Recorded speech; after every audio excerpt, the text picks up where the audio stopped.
तो चलिए आज एक नया टॉपिक डिस्कस करते हैं, पावर प्लांट इंजीनियरिंग।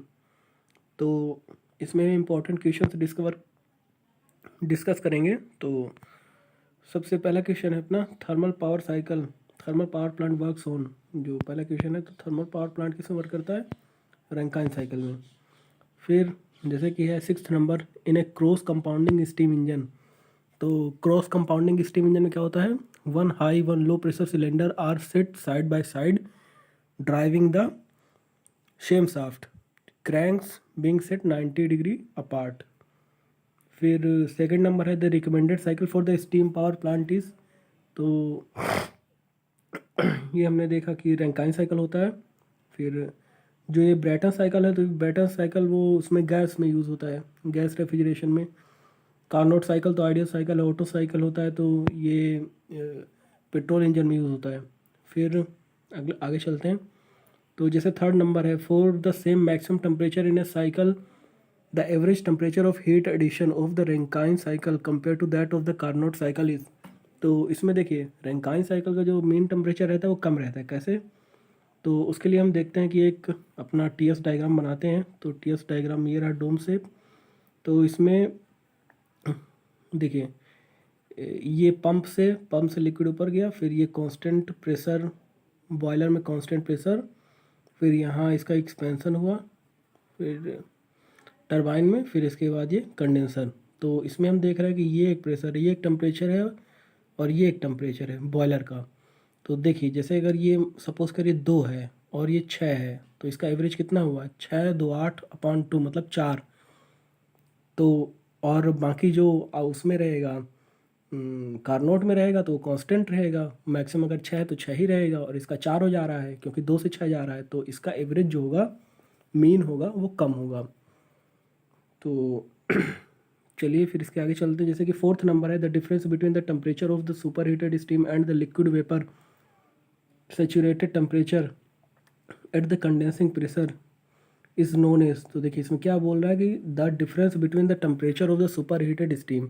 तो इसमें सुपर हीटेड स्टीम है and the liquid vapour saturated temperature at the corresponding pressure is known as. तो इसमें देखिए सुपर हीटेड स्टीम की बात कर रहा है ना, तो इसको क्या बोलेंगे? Degree of super heat. कैसे? देखिए यहाँ पर ये इस चीज़ की बात कर रहे हैं, मतलब जो ये सेचुरेटेड रीजन है ना, इसके आगे का जो ये होता है ये सुपर हीटेड रीजन होता है। तो ये जो टेम्परेचर डिफरेंस होगा इसका, वो डिग्री ऑफ सुपर हीट होगा। फिर तो इसमें डिग्री ऑफ सुपर हीट। फिर आगे चलते हैं। तो जैसे कि 5th नंबर है, तो the reheater is added to the Rankine cycle then usually. तो रीहीटर ऐड करेंगे तो देखिए रीहीटर होता क्या है कि जैसा कि हमारा ये डोम शेप था तो उसी में देख लेते हैं।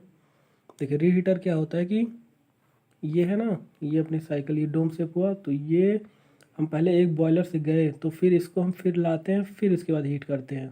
तो ये वाला पोर्शन जो है ये रीहीटर है, मतलब फिर से हीट किया।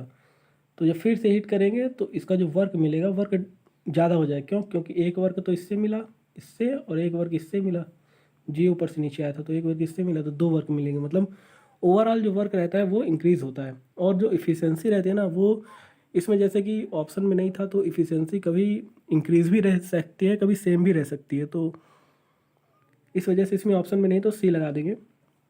फिर 8th नंबर में देखिए the overall efficiency of A thermal power plant is. तो ओवरऑल एफिशिएंसी क्या होगा? तो एक बॉयलर एफिशिएंसी हो गया, एक बॉयलर से आगे टरबाइन एफिशिएंसी, फिर जनरेटर, तो जनरेटर एफिशिएंसी, तो ए नंबर हो जाएगा इसका। फिर 9th नंबर में देखिए the concept of regeneration is used in which cycle. तो इसमें देखिए concept of regeneration is used, इसका मतलब ये नहीं है कि जैसे कि हम रैंकाइन साइकिल पढ़ रहे हैं तो उसमें जो रीजनरेशन होता है उस रीजनरेशन की बात नहीं कर रहा।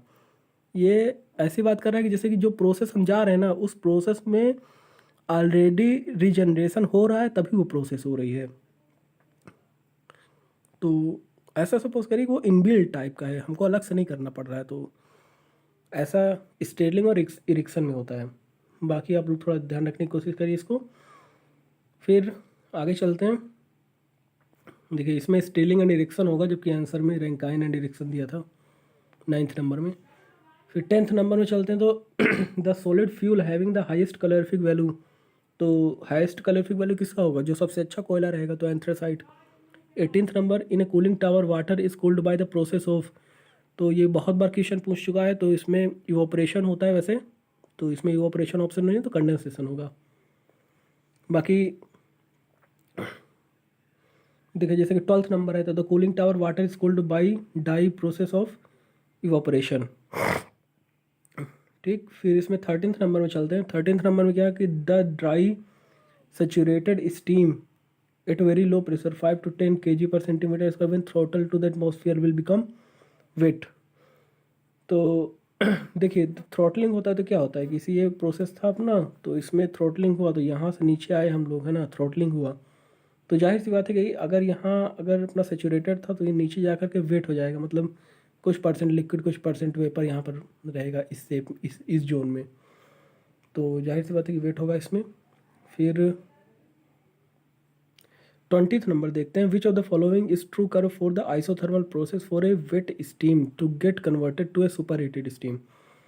देखिए इसमें सुपर हीटेड रीजन, तो जैसा कि हम लोग जानते हैं ना कि आइसोथर्मल प्रोसेस में क्या बनता है, P प्रोपोर्शनल टू 1/V, मतलब हाइपरबोलिक प्रोसेस, तो ये जो रीजन होता है ना, ये होता है हमेशा सुपर हीटेड के लिए होता है। तो ये अपना डोम शेप बना है ना, तो ये अंदर वेट रीजन है, इसके बाहर जो ये वाला रीजन है, ये वाला, ये सुपर हीटेड रीजन है, मतलब इसके बाहर वाला। तो देखिए ये हमको हाइपरबोलिक चाहिए कहाँ, डोम के बाहर, तो इस हम ऑप्शन में देख लेंगे, तो डोम के बाहर हाइपरबोलिक किसमें है, C नंबर। फिर 15th नंबर देखिए, तो जैसा कि है फिलिंग और decking in a cooling tower increases the rate of the heat transfer by providing large amount of wetted surface. फिर 14th number in ideal regenerative cycle is a less than Carnot cycle. फिर इधर चलते हैं, coke is produced by 21st number, coke is produced by heating wood in a limited supply of air at a temperature below 300 degree Celsius. 7th number देखिए, the steam boiler drum is always, तो boiler drum में क्या रहता है, wait और dry दोनों तरह की स्टीम रहती है। फिर fusible plug for steam boiler is in alloy consisting of bismuth lead and tin, तो जो फ्यूजिबल प्लग रहता है अपना, जो कि फ्यूजिबल प्लग क्या बताता है, फ्यूजिबल प्लग देखिए लगा रहता है ना, वो अगर उससे ज़्यादा उसमें स्टीम बन रही है बॉयलर ड्रम में, मतलब डेंजर है अपने को, तो जो एक प्लग रहता है वो पिघल जाता है, फिर उससे वो कंट्रोल हो जाता है steam content in the boiler, मतलब जो हीट रहती है, तो मतलब कुल मिला के वो पिघल जाता है। तो किस चीज़ का बना रहता है, तो देखिए लो मेल्टिंग पॉइंट का बना रहेगा, तो bismuth lead and tin 8th number में। फिर इसमें फर्स्ट में देखिए locomotive type of boiler is, तो लोकोमोटिव बॉयलर क्या रहता है, horizontal multi tubular fire tube type.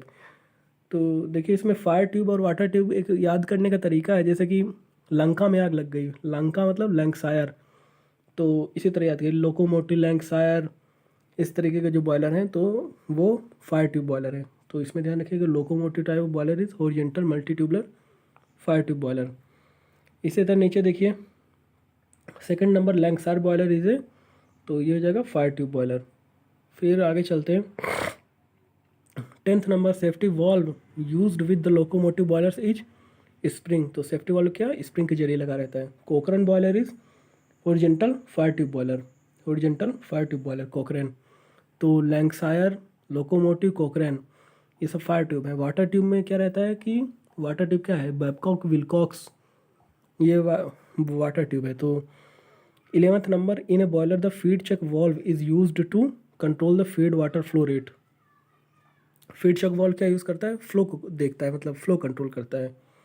Maximum steam pressure in locomotive boiler 25 bar. फिर the salt of calcium and magnesium causes temporary hardness of boiler feed water, तो calcium and magnesium के bicarbonate रहते हैं, ठीक ना, are the cause of temporary hardness of boiler feed water. फिर 6th number Lancashire boiler is horizontal fire tube boiler.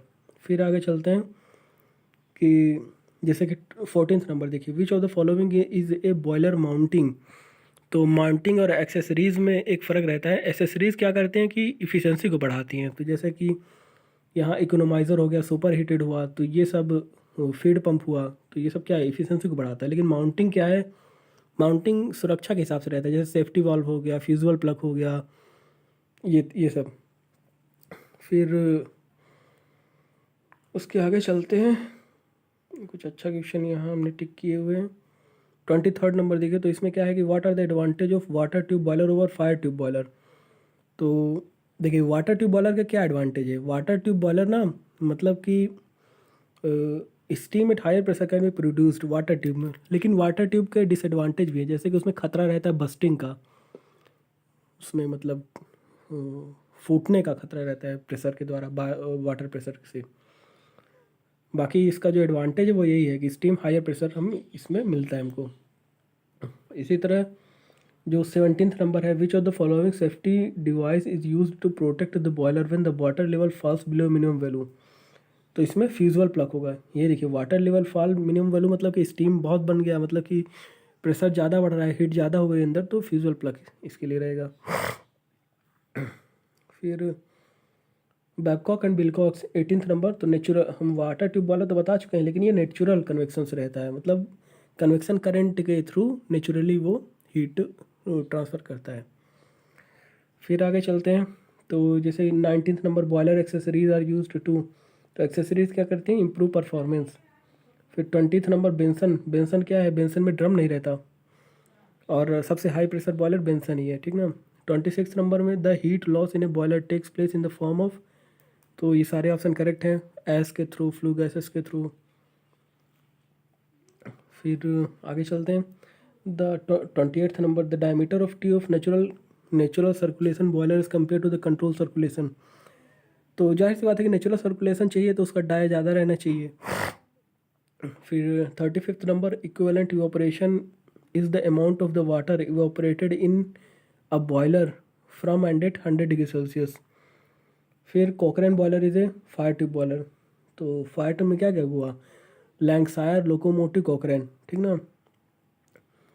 और general energy equation for the boiler, तो इसमें H2 - H1 तो हम लोगों को पता ही रहता है, इसमें प्लस काइनेटिक एनर्जी ऐड कर लेना है, क्योंकि पता चला कि जो एग्जिट में जा रहा है उसकी वेलोसिटी भी है, तो काइनेटिक एनर्जी भी होगा इसमें। फिर 30th नंबर में देखिए कि the diameter in centimetre of Cochran is of order 1 से 2 centimetre. 37 number, the fusible plug in a small boiler is located over the combustion chamber. Fusible plug over the combustion chamber, ये थोड़ा ध्यान रखना, 2018 में आया रिसेंट में। Which of the following boiler is best suited to meet fluctuating demand, तो इसमें locomotive boiler. फिर pick up the correct statement इस regard to the Cornish and Lancashire, तो Lancashire has a 2 fire tube and Cornish has 1, ये थोड़ा मतलब ध्यान में रखिएगा इसको। फिर आगे बढ़ते हैं, Lancashire has 2 fire tube and Cochran has 1। इसके बाद 39th नंबर, तो ये देखिए equivalent the factor of operation का फार्मूला है H-H/539। फिर बेंसन बॉयलर में नो ड्रम। और आगे चलते हैं, इधर अब स्टीम टरबाइन, तो कर्टिस क्या था, Curtis is a velocity compounding impulse turbine. Curtis is velocity compounding impulse turbine. फिर critical pressure in the pressure of steam is at exit of steam nozzle, is at exit of steam nozzle. फिर 4th number, compounding of the steam turbine is done to reduce the rotor speed. तो देखिए compounding क्यों किया जाता है कि जैसे कि हम एकाएक हमारे पास बहुत ज़्यादा वेलोसिटी है, तो वो रोटर पे पड़ेगी तो पूरा डैमेज कर देगा टरबाइन को, इसीलिए हम उस वेलोसिटी को पार्ट बाय पार्ट में उसको यूज़ करते हैं, तो ये चीज़ कंपाउंडिंग होता है, तो रिड्यूस द रोटर स्पीड। इधर हम देख लेते हैं कि 5th number, which of the following does not relate to the steam engine, तो steam chest does not relate to the steam engine. फिर 6th नंबर है कि VI inlet absolute velocity, VB tangential velocity, तो maximum efficiency for the single stage impulse. देखिए impulse turbine की maximum efficiency होती है cos square alpha, cos square alpha इसका क्या होता है मैक्सिमम एफिशिएंसी, और जो इसका वो होता है मतलब कि किस में वेट velocity with respect to V I क्या होना चाहिए, तो V B upon V I is equals to cos alpha by 2, impulse के लिए होता है। और सेम टू सेम अगर यही इसका देखा जाए उसका किसके लिए होता है, रिएक्शन के लिए, तो रिएक्शन के लिए फार्मूला जो होता है एफिशिएंसी का, एफिशिएंसी क्या होता है 2 cos square alpha upon 1 plus cos square alpha, 2 cos square alpha upon 1 plus 2 cos square alpha upon 1 plus cos square alpha. फिर आगे चलते हैं इसमें रिएक्शन टरबाइन, तो heat drop in a fixed plate 8, total heat drop stage में इतना, तो degree of reaction क्या होता है, degree of reaction is equals to heat drop in the moving blade. तो अगर 20 टोटल है, 8 फिक्स में जा रहा है, तो मतलब 12 मूविंग में है, मूविंग अपॉन टोटल, तो 12 अपॉन 20 मतलब 4 3 12, 4 5 20, मतलब 5 8 40। एक सेकंड,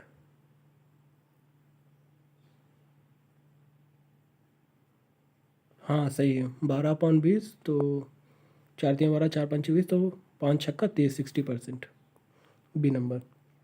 फिर इसके आगे बढ़ते हैं, when steam flows over the moving blade of an impulse turbine, तो क्या होता है इसमें, स्टीम फ्लो इम्पल्स टरबाइन से ज़्यादा, तो प्रेशर इवन कांस्टेंट, देखिए इम्पल्स में क्या है ना कि प्रेशर हमेशा कांस्टेंट रहता है, और इम्पल्स टरबाइन की बात करें तो हमेशा एटमॉस्फेरिक प्रेशर रहता है। और ये मैक्सिमम एफिशिएंसी की हम बात कर ही चुके हैं इम्पल्स में, कॉस स्क्वायर अल्फा। फिर आगे चलते हैं इसमें, reheater for the multi stage steam turbine is the ratio of cumulative enthalpy drop to the total isentropic enthalpy. ये थोड़ा ध्यान रखिएगा, cumulative enthalpy drop to the total, cumulative enthalpy drop to the total isentropic enthalpy, ये B number. फिर 12 number देखिए, the term bleeding in a steam, तो bleeding क्या है कि कुछ स्टीम हमने निकाल लिया है और हम फीड वाटर को हीट करने के लिए उस स्टीम का यूज़ करेंगे। फिर intermediate pressure under P1 P2 होता है। फिर the compressor used in the gas turbine are the typically axial compressor होता है। फिर ये जैसे कि डिग्री ऑफ रिएक्शन की बात हो रही थी, तो moving blade upon to the stage, ये moving blade to the stage. फिर रिएक्शन टरबाइन में it does not expose to atmosphere. फिर 15th में मोलर चार्ट में टरबाइन क्या रहता है, तो टरबाइन में आइसेंट्रोपिक एक्सपेंशन होता है, तो इसलिए वर्टिकल लाइन रहेगा उसमें एच एस ग्राफ में, मोलर चार्ट में, बी नंबर। फिर ब्रेटन साइकिल, तो हीट रिजेक्शन एट, तो ब्रेटन साइकिल में क्या रहता है, कांस्टेंट प्रेशर में हीट रिजेक्शन। कैसे, देखिए ब्रेटन क्या होता है, ब्रेटन में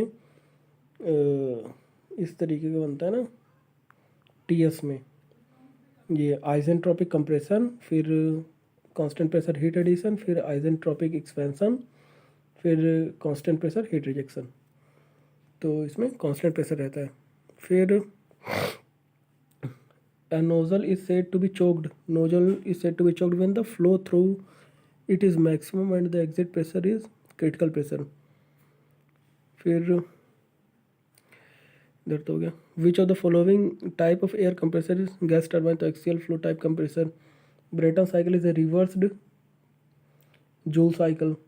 फिर आगे चलते हैं,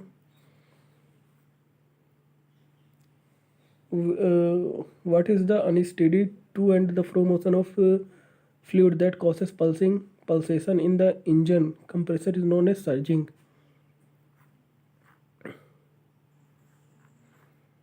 और इधर देखिए, for a centrifugal blower power consumption is proportional to cubic of RPM, मतलब N cube, proportional to N cube, power proportional to N cube.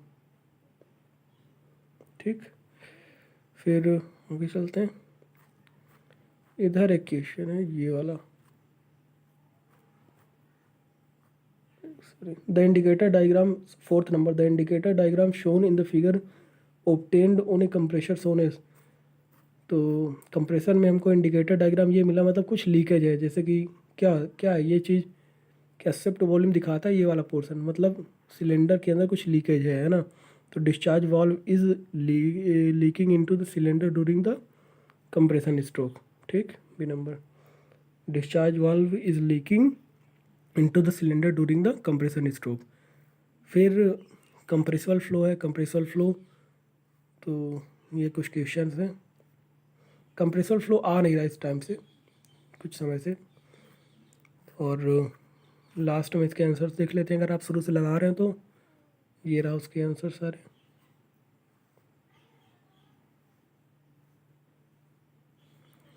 So thank you so much.